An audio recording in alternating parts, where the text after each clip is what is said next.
merci pour ce grand jour éternel où, éternel Dieu de gloire, nous commémorons ta mort. Nous te disons merci pour le sacrifice de la croix. Nous ne finirons jamais de te remercier pour la vie que tu nous as donnée, Seigneur. Merci, Seigneur.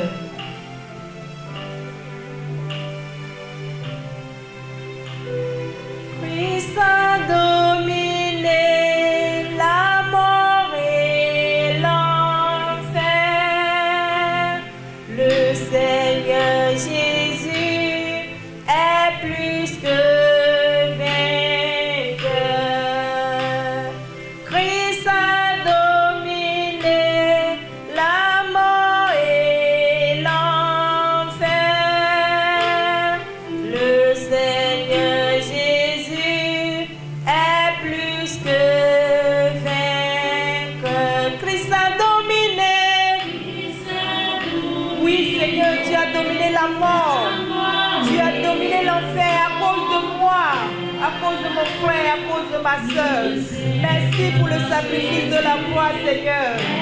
Nous te disons merci, éternel Dieu, parce que tu as porté nos iniquités à la croix. Merci, Papa, pour ton amour. Merci, éternel Dieu de gloire, pour ce grand amour que tu as manifesté pour l'humanité tout entière. Le Seigneur Jésus est plus que vainqueur. Christ a dominé, Christ a dominé la mort et l'enfer. Le Seigneur Jésus est plus que vainqueur. Nous t'adorons, Jésus.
Prions le Seigneur.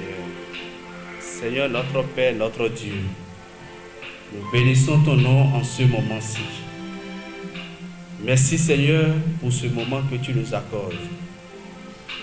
Merci mon Dieu, mon roi, Dieu des cieux, celui qui est l'auteur de la création de toutes choses. Béni soit ton nom Seigneur. Béni soit ton nom Seigneur. Sois béni Père. Nous te laissons la place Seigneur. Dirige-nous par ton esprit. Nous sommes en ce moment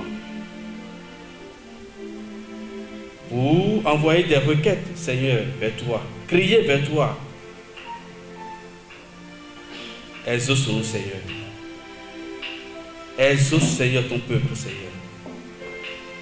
Exauce, Seigneur, tes enfants, Seigneur. Merci, Seigneur. C'est dans le nom de Jésus que nous avons prié. Amen.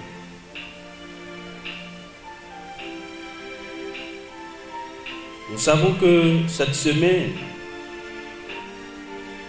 c'est une semaine sainte. Une semaine de la célébration de la Pâque. Et si nous regardons dans le livre d'Exode, Dieu a donné l'institution à Moïse comment la Pâque doit être célébrée, Seigneur. Comment la Pâque doit être célébrée? Le Seigneur a donné l'ordonnance à Moïse. Merci Seigneur. Si nous lisons dans Exode chapitre 12, verset 11, il dit ceci: et c'est ainsi que vous le mangerez, les reins sains, les sandales aux pieds et le bâton à la main. Et vous le mangerez à la hâte. C'est la Pâque de l'Éternel. Mon frère, ma soeur, Dieu a dit, vous le mangerez. Les reins sains,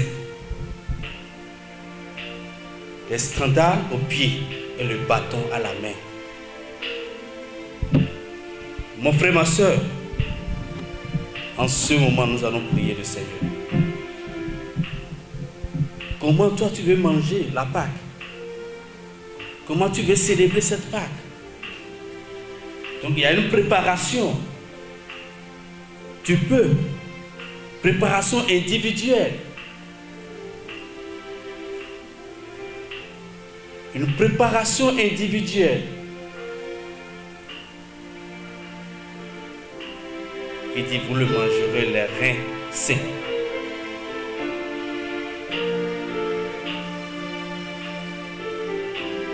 Tu as dit, Seigneur,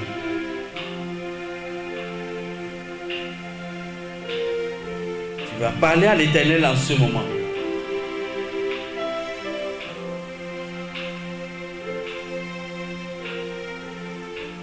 Bon, je ne sais pas comment tu es en train de préparer ta vie. Comment tu es en train de préparer ta relation avec le Seigneur pour célébrer cette fête, pour célébrer la Pâque. La Pâque, c'est un moment où Dieu accorde la délivrance à son peuple.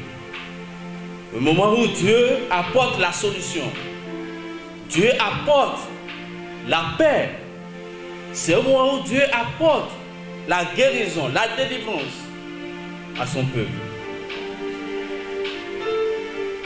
Mais il demande notre engagement. Dieu demande ton engagement. Tu dois te préparer à ça. Nous devons nous préparer. Avant de commencer, tu as dit, Seigneur, pardonne-moi. Dis, Seigneur, pardonne-moi.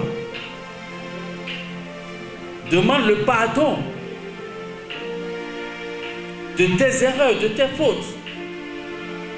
de tes iniquités. Demande pardon à l'Éternel des armées. Demande pardon. Dis Seigneur, pardonne-moi. Pardonne toutes mes fautes. Pardonne, Seigneur, mes erreurs. Pardonne-moi, Seigneur.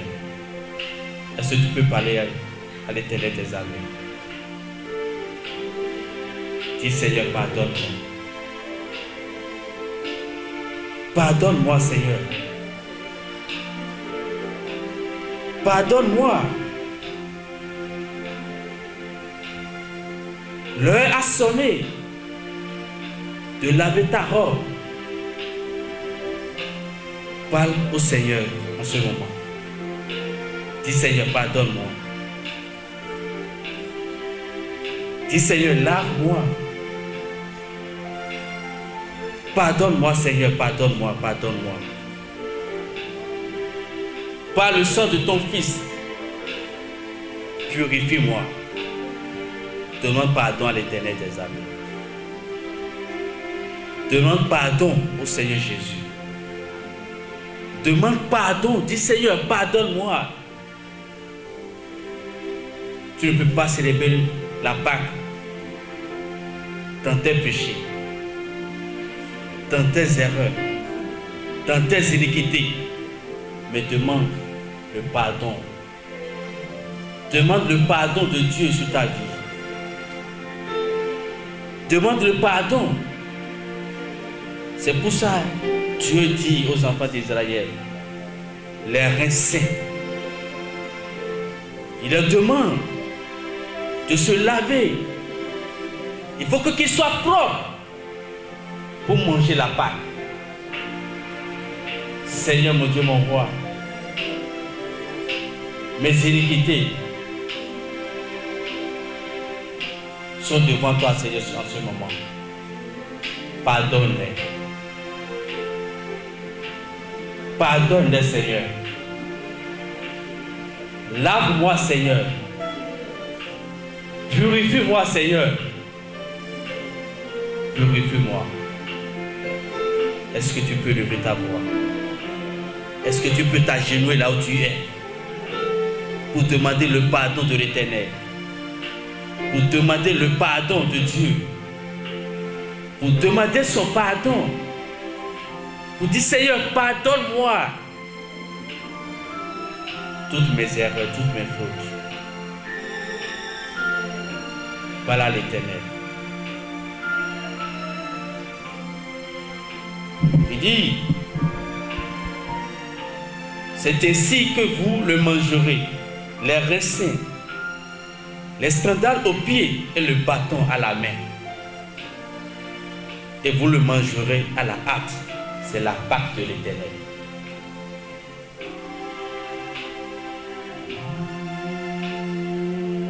Jésus, je viens à toi, tel que je suis, je viens à toi. Jésus, je viens. Parle à l'Éternel. Parle à l'Éternel. Parle à l'Éternel. Parle à l'Éternel.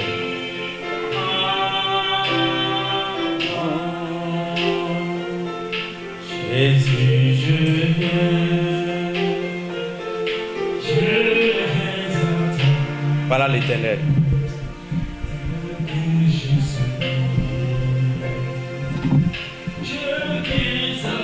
Parle à l'Éternel, parle à l'Éternel, parle à l'Éternel.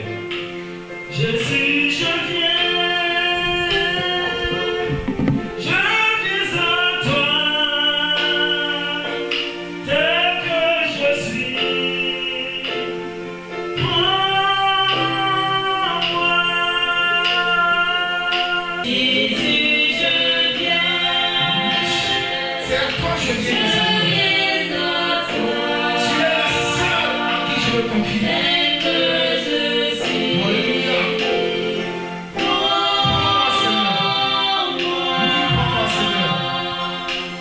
Jésus,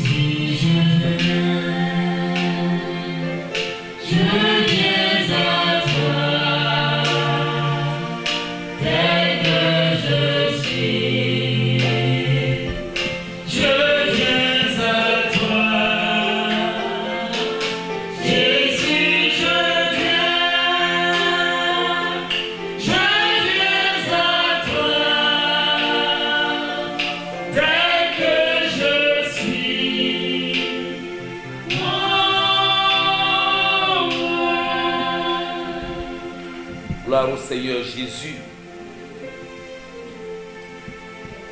Seigneur, nous voulons te dire merci pour ce moment merveilleux que tu as accordé à quelqu'un d'être en vie encore. Merci omnipotent, omniscient. Merci de nous avoir donné la grâce d'être dans la semaine pascale. La semaine où nous sommes en train de nous rappeler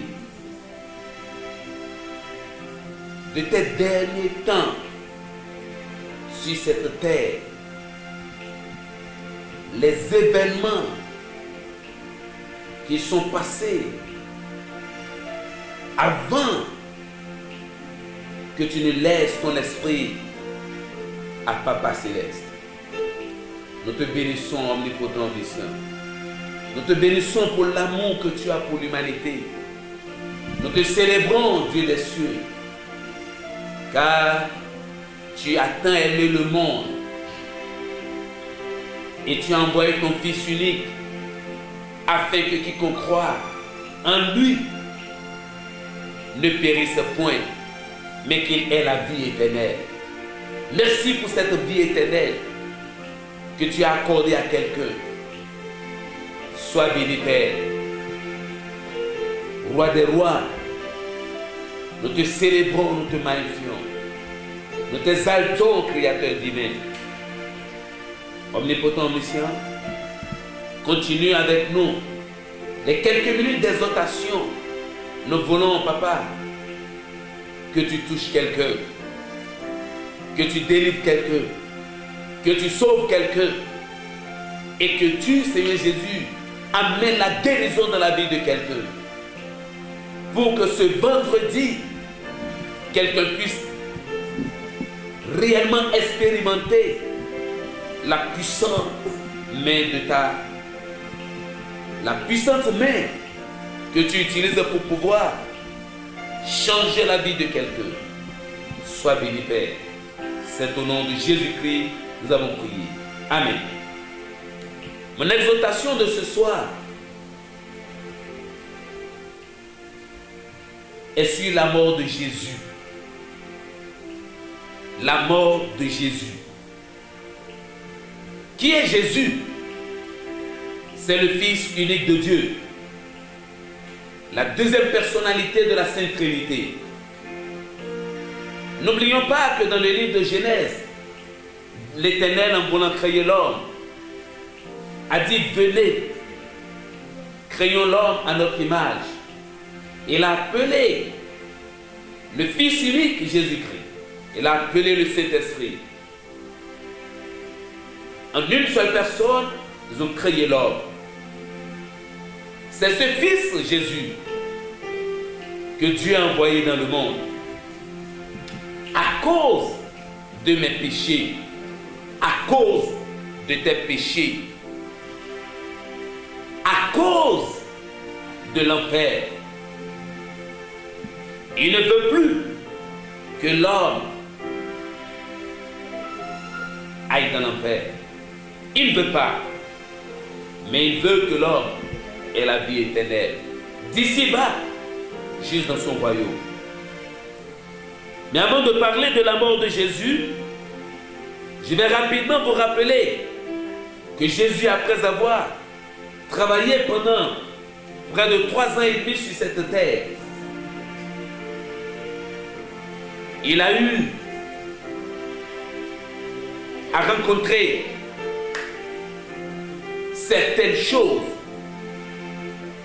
dont la première chose qui marque, c'est la manière dont Pierre, qui est l'un de ses proches, a eu à le renier. Pierre a renié Jésus. Et n'oubliez pas que Judas Iscariote l'a déjà vendu. N'oubliez pas que les soldats sont arrivés pour l'arrêter et l'ont présenté devant Pilate. Il a eu à traverser ces étapes. Et il a pris sa croix. Il est allé jusqu'à la croix. Arrivé sur la croix, il n'était pas le seul, comme vous le savez. À sa droite et à sa gauche, il y avait eu 2 voleurs. Il y a l'un qui se moquait de Jésus. Si tu es fils de Dieu, si tu es sauveur de l'humanité, sauve-toi toi-même. Mais il y a un autre qui était à sa droite. Lui, il a dit, je reconnais moi mes péchés. Et c'est que je suis un pécheur. Et ce sont les péchés qui m'ont amené à la croix. Seigneur, lorsque tu seras dans le royaume de ton Père, souviens-toi de moi.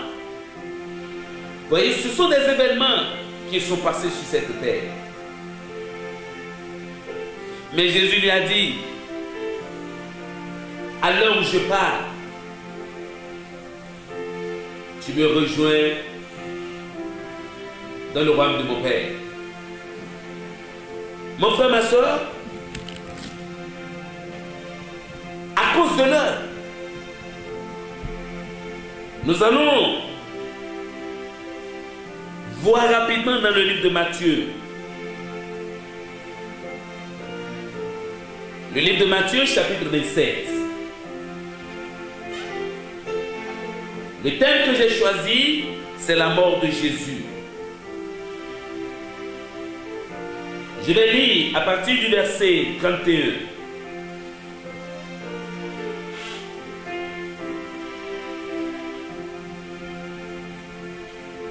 Après être ainsi moqué de lui, il lui ôtait le manteau. Il remit ses vêtements et l'emmenait pour le crucifier. 32. Lorsqu'il sortit, il rencontrait un homme de Cyrène, appelé Simon, et il le forçait à porter la croix de Jésus. Arrivé au lieu nommé Golgotha, ce qui signifie lieu du crâne, il lui donnait à boire du vin mêlé de fiel. Mais quand il l'eut goûté, il ne voulut pas boire. Après l'avoir crucifié, il se partageait ses vêtements en tirant au sort afin que s'accomplisse ce qui avait été annoncé par le prophète. Ils se sont partagés mes vêtements et ils ont tiré au sort ma tunique. Puis il s'assit et le gardait. Pour indiquer le sujet de sa condamnation, on écrivit au-dessus de sa tête, celui-ci est Jésus, le roi des Juifs. Avec lui furent crucifiés 2 brigands, l'un à sa droite et l'autre à sa gauche. Les passants l'injuriaient et secouaient la tête en disant, toi qui détruis le temple et qui le rebâtis en 3 jours, sauve-toi toi-même si tu es le Fils de Dieu, descends de la croix. Les principaux sacrificateurs avec les scribes et les anciens se moquaient aussi de lui en disant, il a sauvé les autres et il ne peut se sauver lui-même. S'il est le roi d'Israël, qu'il descende de la croix et nous croirons en lui. Il s'est confié en Dieu. Que Dieu le délivre maintenant, s'il l'aime, car il a dit, je suis Fils de Dieu. Les brigands crucifiés avec lui l'insultaient de la même manière. 45. Depuis la 6e heure jusqu'à la 9e heure, il y eut des ténèbres sur toute la terre. Et vers la 9e heure, Jésus s'écria d'une voix forte, Élie, Élie, lama sabantani, c'est-à-dire, mon Dieu, pourquoi m'as-tu abandonné? Quelques-uns de ceux qui étaient là, l'ayant entendu dire, il appelle Élie. Et aussitôt, l'un d'eux courut, prendre une éponge qu'il remplit de vinaigre, et l'ayant fixé à un roseau, il lui donna à boire.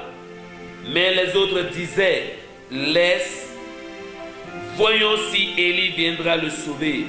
Jésus poussa de nouveau un grand cri et rendit l'esprit. Et voici, le voile du temple se déchira en deux.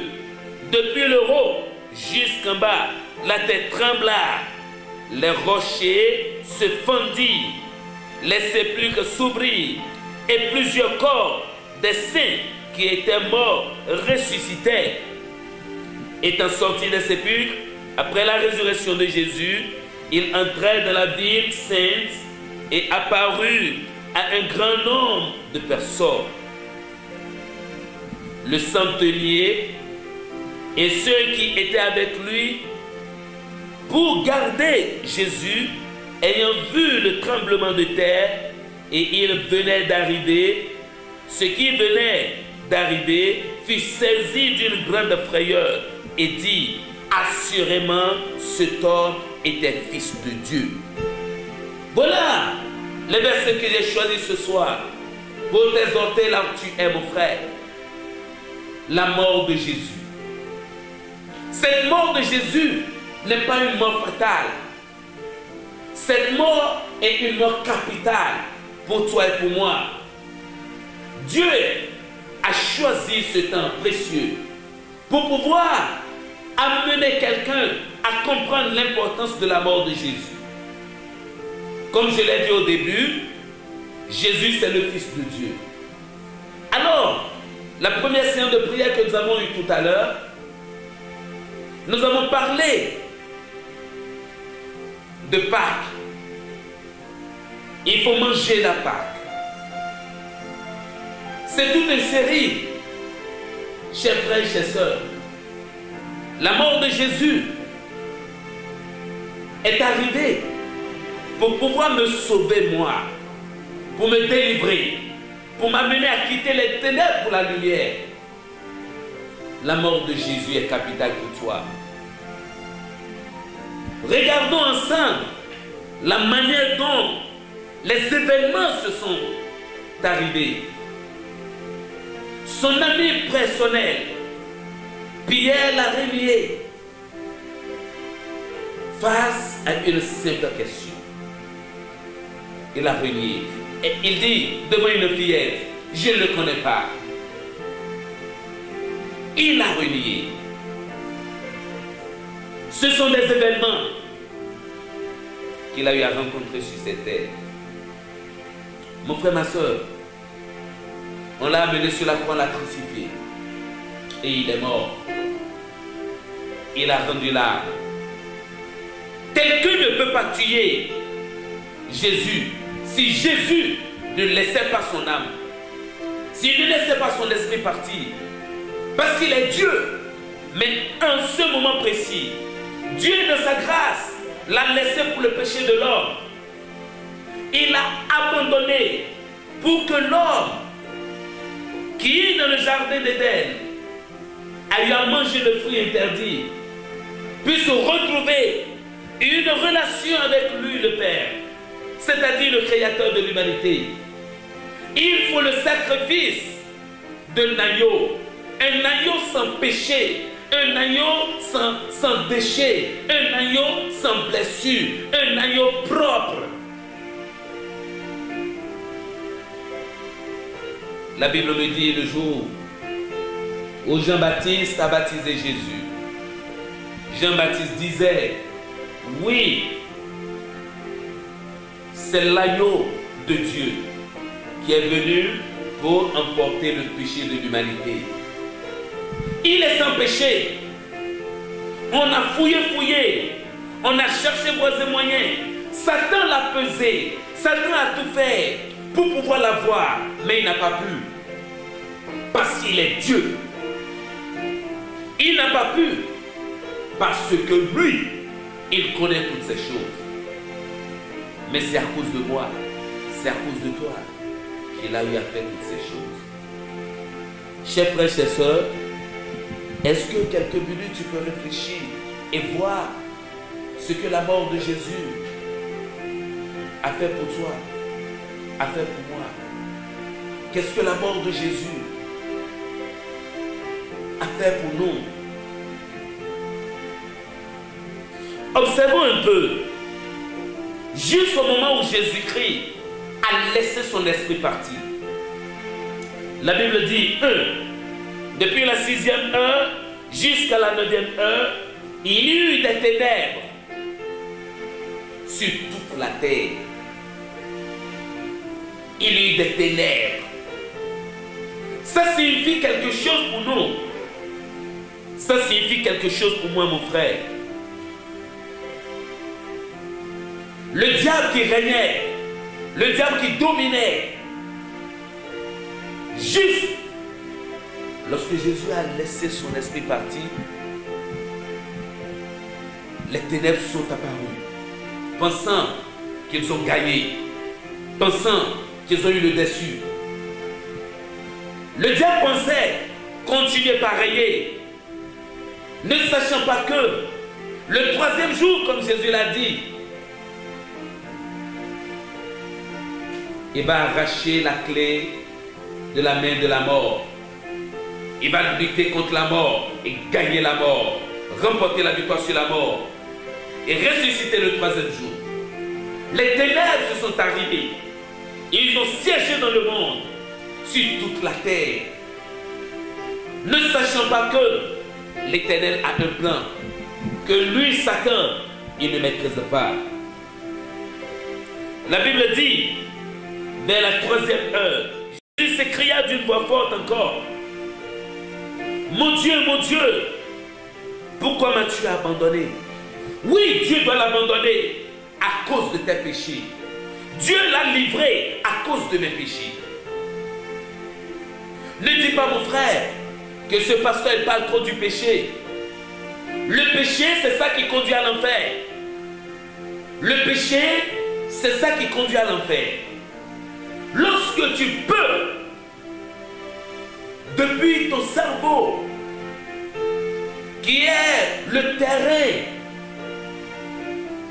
où le diable planifie tout, si tu peux depuis ton cerveau changer de mentalité, dis halte au péché, dis je finis avec le péché, mon frère, si tu peux le faire, tu as gagné la bataille.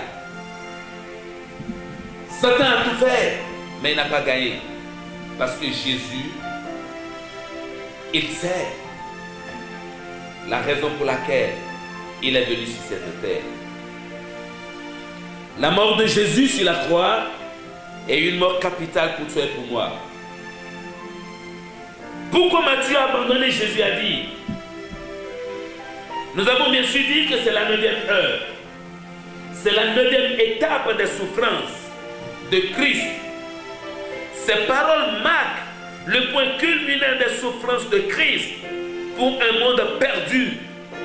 Je dis bien sûr, ces paroles marquent le point culminant des souffrances de Christ pour un monde perdu. Son cri lancé en araméen. Mon Dieu, pourquoi m'as-tu abandonné? Témoigne du fait qu'il expérimente en cet instant précis la séparation d'avec Dieu à la place du pécheur.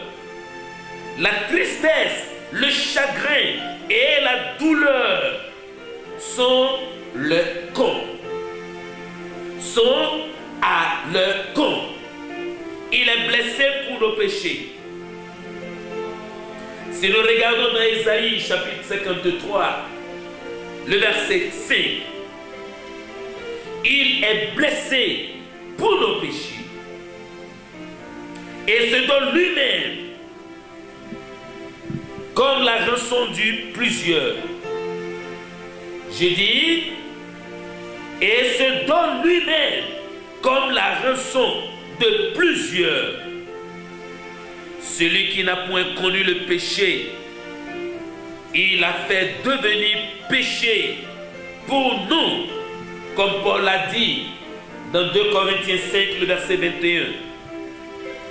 Il meurt dans l'oubli afin que nous ne soyons jamais oubliés. Mon frère, le psaume 22 l'a dit. Le psaume 22 l'a bien défini. C'est ainsi que nous sommes rachetés par la souffrance de Christ. Nous sommes rachetés par la souffrance de Christ. 1 Pierre 1, le verset 19. 1 Pierre 1, le verset 19. Mon frère, ma soeur, pour la 10e étape des souffrances de Christ, mon frère, le verset 50 nous dit, Jésus poussa de nouveau un grand cri et rendit l'âme et rendit l'esprit. Jésus poussa de nouveau un grand cri et rendit l'esprit.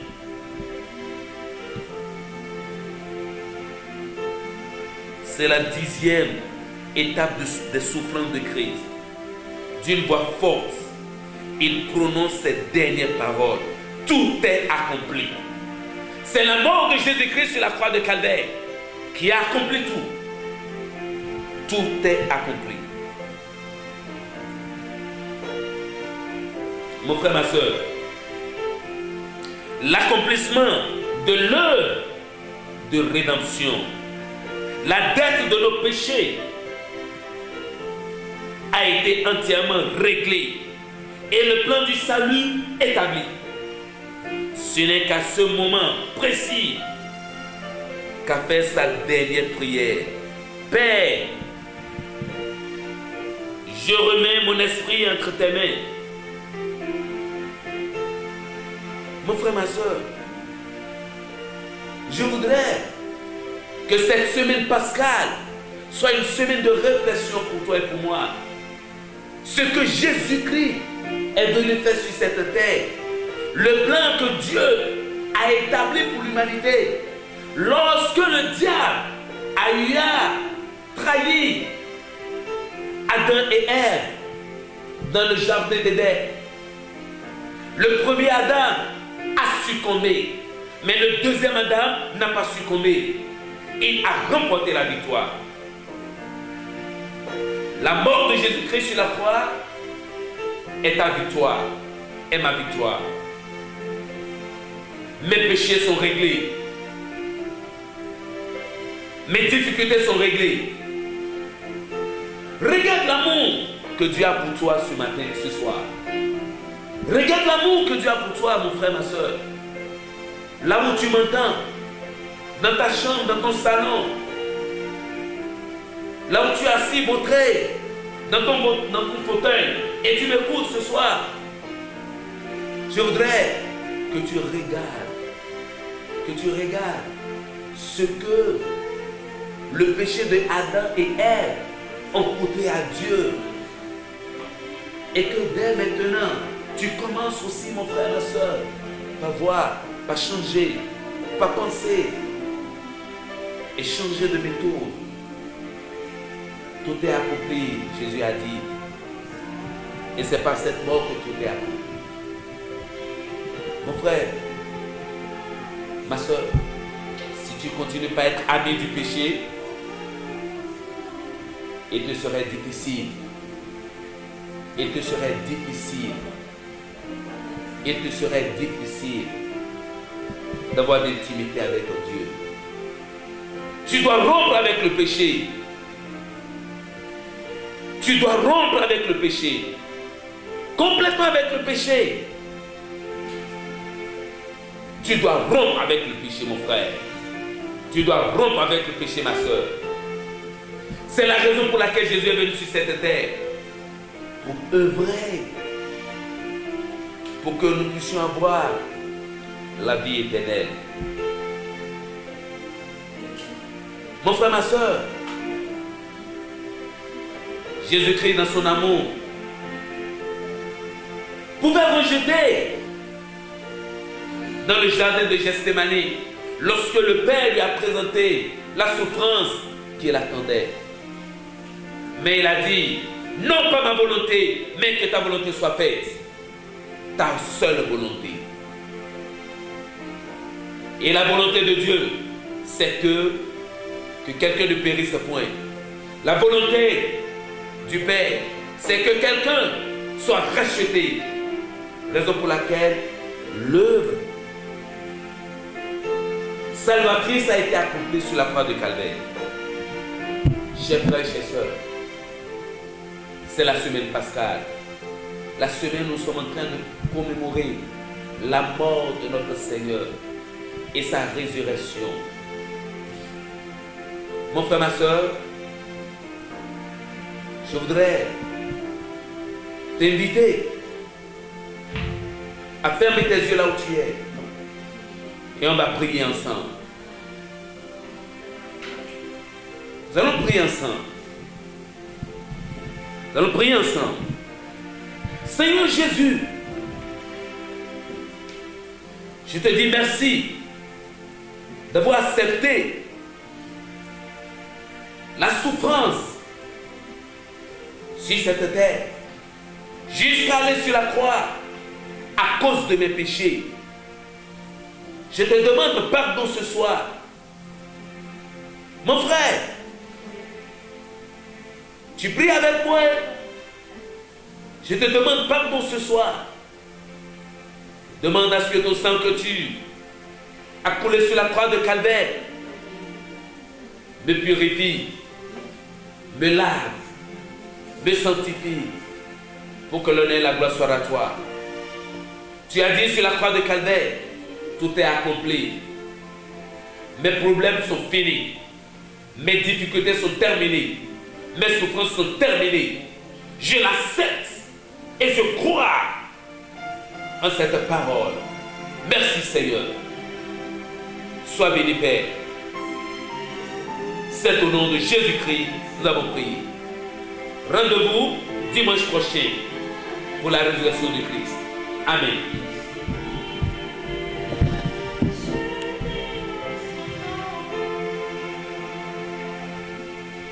Il n'y a plus de condamnation,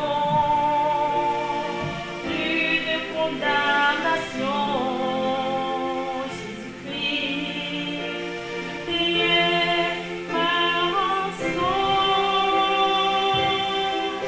Il n'y a plus de condamnation,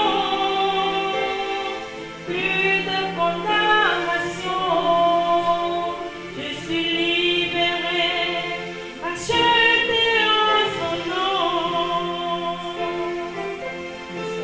Il n'y a plus de condamnation. Il n'y a plus de condamnation pour toi, mon frère.